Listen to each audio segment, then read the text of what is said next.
Bon, il y a différentes raisons. Comme j'ai dit, c'est en raison des résultats scolaires, mais c'est aussi le fait qu'il est central.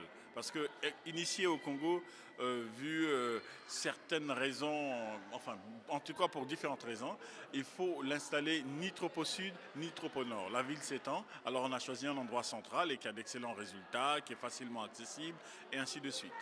En fait, il s'agit de ce qu'on appelle un projet de classe intelligente. C'est une autre manière d'étudier, une autre manière d'apprendre, et surtout c'est basé sur, si on veut, une approche participative pour les enfants. Donc ils participent, ils écrivent, tout ce qu'ils font, mais c'est ce qu'on appelle les TIC, les TICE comme on dit en anglais, technologie de l'information et de la communication appliquée à l'éducation. C'est un projet, donc ça veut dire qu'il y a différentes étapes. La première étape, c'était l'installation du matériel.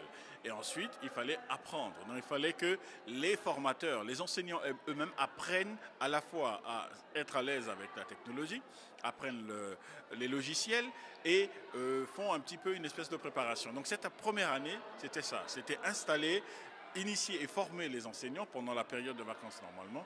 Et petit à petit, après qu'ils s'habituent à l'outil, parce qu'il faut intégrer les programmes réels.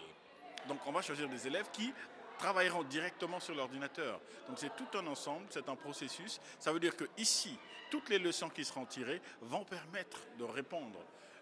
Et c'est un projet qui n'est pas fait seulement par la Fondation, il est fait en partenariat avec Microsoft, il est fait avec Afritech, qui est dirigé par M. Samba Batili, qui est un partenaire de M. Econ.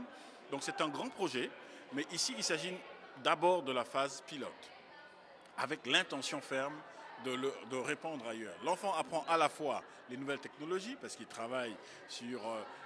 il utilise une souris, il a un ordinateur devant lui, il y a des applications, il y a un certain nombre de choses, mais également, les cours sont à l'intérieur. Donc il y a une révision possible, il y a accès à Internet, il y a tout un ensemble si on veut, d'instruments qui l'emmènent à, comme on dit, c'est les perspectives d'avenir.